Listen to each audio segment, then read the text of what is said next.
আসসালামু আলাইকুম সুপ্রিয় শিক্ষার্থীরা, আজকে আমরা এইচএসসি 2025 সালে পরীক্ষা আসছে কুমিল্লা বোর্ডে সলভ করার চেষ্টা করবো। আমরা দৃশ্যকল্প এক দেখতে পাচ্ছি, ID, ICT mark, CQ, MCQ এগুলো গাঢ় খেলা করেছিল। আর এ 901, 40, 22, এ 902, 36, 19 এটা হলো আমাদের দৃশ্যকল্প এক। দৃশ্যকল্প দুই আমরা যারা প্রশ্নটা দেখিনি সবাই, যাদের কাছে প্রশ্ন আছে তারা প্রশ্ন স্ক্রিনশট নেই, তারা স্ক্রিনশট দিয়ে রাখতে পারি, আর যাদের কাছে আসতে তাদের কাছে তো আছে। এই যে প্রশ্ন, এটা আসছে আমাদের কুমিল্লা বোর্ডে। আচ্ছা, এবার দৃশ্যকল্প দুই পড়ি। এটা হলো দৃশ্যকল্প এক। দৃশ্যকল্প দুই আছে, আইসিটি শিক্ষক তার কলেজের জন্য দুই ধরনের ওয়েবসাইট ডিজাইন করলেন। প্রথমটিতে হোম পেজ থেকে যে কোনো পেজে সরাসরি যাওয়া গেলেও এক পেজ থেকে অন্য পেজে সরাসরি যাওয়া যায় না। এটা হলো মেনু কাঠামো, ট্রি কাঠামো বা হায়ারার্কিক্যাল কাঠামো, একই কথা। আচ্ছা, এরপর কি বলেছে, তবে দ্বিতীয়টিতে যে কোনো পেজ থেকে অন্য যে কোনো পেজে কি করা যায়, সরাসরি যাওয়া যায়। এটা হলো আমাদের নেটওয়ার্ক কাঠামো, নেটওয়ার্ক বা কম্বিনেশন কাঠামো, যেটা প্রত্যেকটা পেজের সাথে প্রত্যেকটা পেজের কি থাকে, সংযোগ থাকে।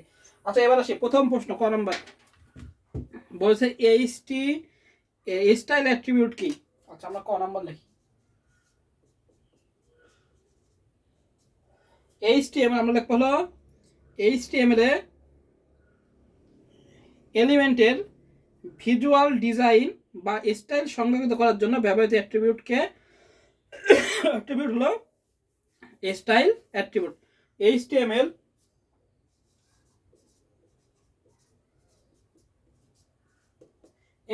এলিমেন্ট এর ভিজুয়াল ডিজাইন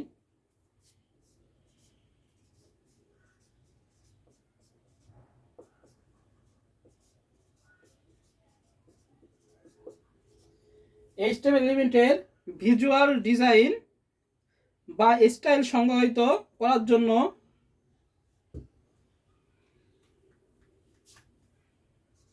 বা স্টাইল সংজ্ঞায়িত করার জন্য ব্যবহৃত অ্যাট্রিবিউটকে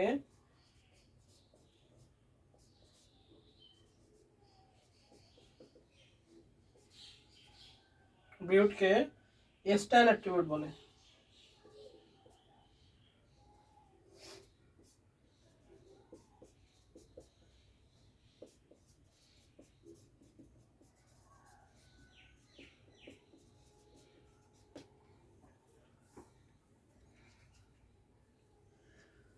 তাহলে স্টাইল অ্যাট্রিবিউট কাকে বলে, যে এইচটিএমএল এলিমেন্ট এর ভিজুয়াল ডিজাইন বা স্টাইল সংজ্ঞায়িত করার জন্য ব্যবহৃত অ্যাট্রিবিউটকে কি বলা হয়, স্টাইল অ্যাট্রিবিউট।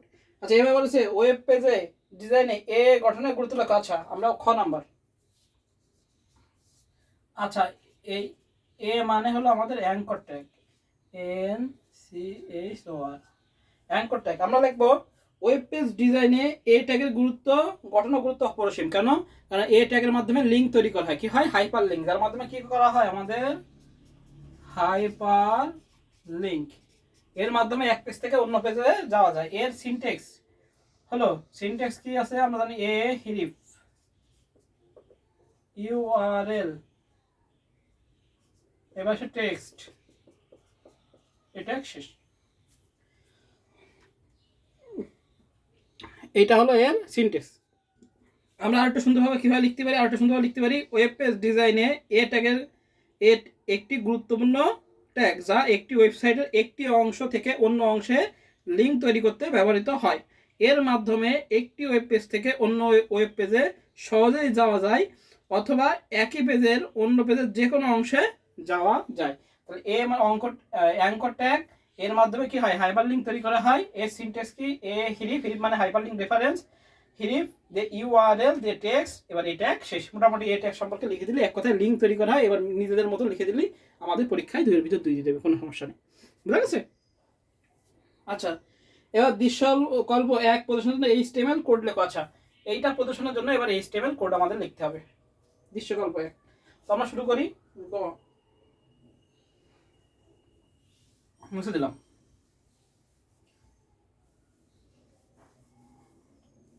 গয় বলেছে যে এইটার জন্য আমাদের কি করতে হবে, এইচটিএমএল ট্যাগ লিখতে হবে। তাহলে গ আমরা লিখি, গ প্রথমে কি দিই এইচটিএমএল, এরপর কি দিই হেড, হেডের মধ্যে কি থাকে টাইটেল, টাইটেল শেষ, হেড শেষ, বডি। এবার কি দিতে হয় table border, table table border PORDR border সমান ওয়ান, সেল স্পেসিং সমান 0, আর এটা দিতে পারে হোয়াইট WIDT। আমরা পাশাপাশি দেবো, যেহেতু জায়গা নেই সেটা আমি এখানে দিচ্ছি 20%।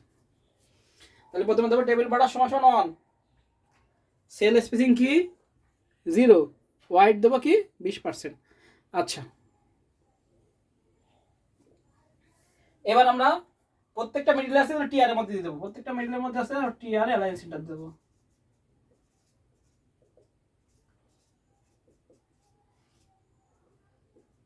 প্রথম কাজ আইডির কাজ, আইডি হলো টিএইচ আকার আছে, কি প্রথমটা হলো কি স্প্যান, এই যে সোজাসুজি দাগ, তাহলে সোজাসুজি দাগ খালি কি স্প্যান আমাদের রো স্প্যান, তাহলে আমরা দেবো হলো টিএইচ দিয়ে রো স্প্যান সমান কয়টা খাইছে 2টা 2 দিয়ে দেবো আইডি দিয়ে টি শেষ করবো।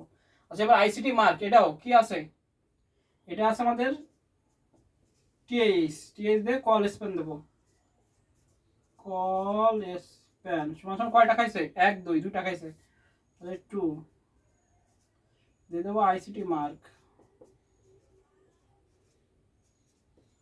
মার্কস টিএইচ ক্লোজ শেষ। এবার কি করবো টিআর ক্লোজ, টিআর এর কাজ শেষ। তাহলে এইটা গেল এইটা গেল, এবার সিকিউ আর এমসিকিউ এর কাজ। এবার আবার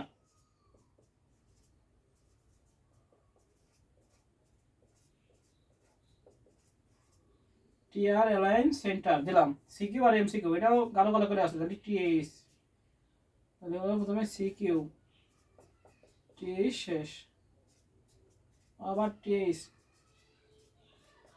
এমসিকিউ টিএইচ শেষ। এবার হলো আমরা এই যে টিআর শুরু করলাম সেই টিআরটা শেষ করে দেবো, টিআর শেষ। তাহলে আমাদের আইডি গেল, আইসিটি মার্ক গেল, সিকিউ গেল, এমসিকিউ গেল। এবার এবার আমাদের নিঃসন্দেহে আমরা পরে যে লাইন একদম সহজে করে দিই, আবার টিআর এর সমান সেন্টার গেল। প্রথমে আছে টিডি টেবিল ডাটা, এগুলো সব এ 901 টিডি শেষ, আবার টিডি, টিডি দিয়ে আবার 40 টিডি শেষ, আবার টিডি 40 এবারে 22 আবার টিডি। এবার টিআর দিয়ে শুরু করলাম, এই টিআর শেষ। এই ক্যামেরা দেখছি কিনা, হ্যাঁ টিআর শেষ। এবার আমাদের বাকি টুকু, তাহলে আমাদের এই পর্যন্ত কি এই পর্যন্ত শেষ। এবার এখান থেকে আমরা করতেছি আবার টিআর এআইজেন অ্যালাইন সমান সেন্টার লিখে দিলাম। আবার হলো এবার আবার টিডি এ 902 টিডি শেষ, আবার টিডি দিয়ে লিখবো 36 স্ল্যাশ টিডি, আবার টিডি দিয়ে 19 স্ল্যাশ টিডি, টিআর শেষ, টেবিল শেষ, বডি শেষ, এইচটিএমএল শেষ। এই হলো আমাদের দৃশ্যকল্প 1-এর এইচটিএমএল কোডিং। আচ্ছা, আমরা একবার বুঝে নিই। আছে ID, ICT mark, CQ, MCQ, এগুলো তো আমরা দেখতে পাচ্ছি, এগুলো এই 4টা কি আছে গাঢ় কালো করে। এবার বলছে দৃশ্যকল্প 1, দৃশ্যকল্প 1 এর প্রদর্শন এইচটিএমএল কোড লেখো। আচ্ছা, তাহলে আমরা এইচটিএমএল হেড, টাইটেল শুরু, টাইটেল শেষ, হেড শেষ, বডি থেকে শুরু করলাম, টেবিল বর্ডার সমান 1, সেল স্পেসিং 0, হোয়াইট 20% শেষ। এবার প্রথমে কি আছে গাঢ় কালো করে, এটা কি এই এই দুটো দাগ হওয়ার কথা ছিল রো স্প্যান, তাহলে লিখবো টিএইচ রো স্প্যান সমান সমান 2 আইডি টিএইচ শেষ, তাহলে এটার কাজ শেষ। এর পাশাপাশি যাই আইসিটি মার্কস, আবার যাবো টিএইচ কি কল স্প্যান, এই শুধু দাগ ছিল, তাহলে কল স্প্যান সমান সমান 2 আইসিটি মার্কস টিএইচ শেষ। এবার হলো টিআর শেষ, তাহলে এটা আর এটার কাজ শেষ। এবার সিকিউ এমসিকিউ, আবার TR align center TH CQ TH শেষ, আবার টিএইচ এমসিকিউ টিএইচ এমসিকিউ গালো গালো করেছিল এই জন্যই টিএইচ টেবিল হেডিং হয়েছে টি আর আবার শেষ করলাম। পরের লাইনে আসি, আবার টিআর অ্যালাইন সেন্টার শুরু করলাম, তাহলে এন 901 হয়ে গেল টিডি, 40 হয়ে গেল, 22 হয়ে গেল টিডি শেষ, টিআর শেষ। আবার এই লাস্টের জন্য টিআর অ্যালাইন সেন্টার টিডি এ 902 টিডি শেষ, 36 19 টিডি শেষ, টিডি শেষ। এবার টিআর শেষ, এই টিআর শুরু করলাম, এই টিআর শেষ, এই টেবিল শুরু করলাম, এই টেবিল শেষ, এই বডি শুরু করলাম, এই বডি শেষ, আর এই টেবিল শুরু করলাম, এই টেবিল শেষ। এটাই হলো আমাদের কুমিল্লা বোর্ড 2025 সালের গয়ের সলভ।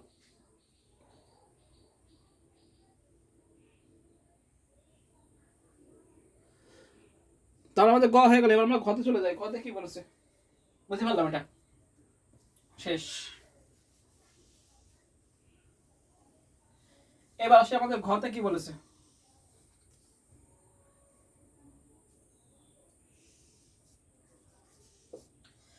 আচ্ছা, ঘ নাম্বার বলেছে হলো আমাদের দৃশ্যকল্প 2 উল্লেখিত ওয়েবসাইট কাঠামোদের মধ্যে কোনটি অধিক সুবিধাজনক। আমরা কি লিখবো যে উদ্দীপকের দৃশ্যকল্প 2 এর প্রথম ডিজাইনটি হলো, প্রথম ডিজাইন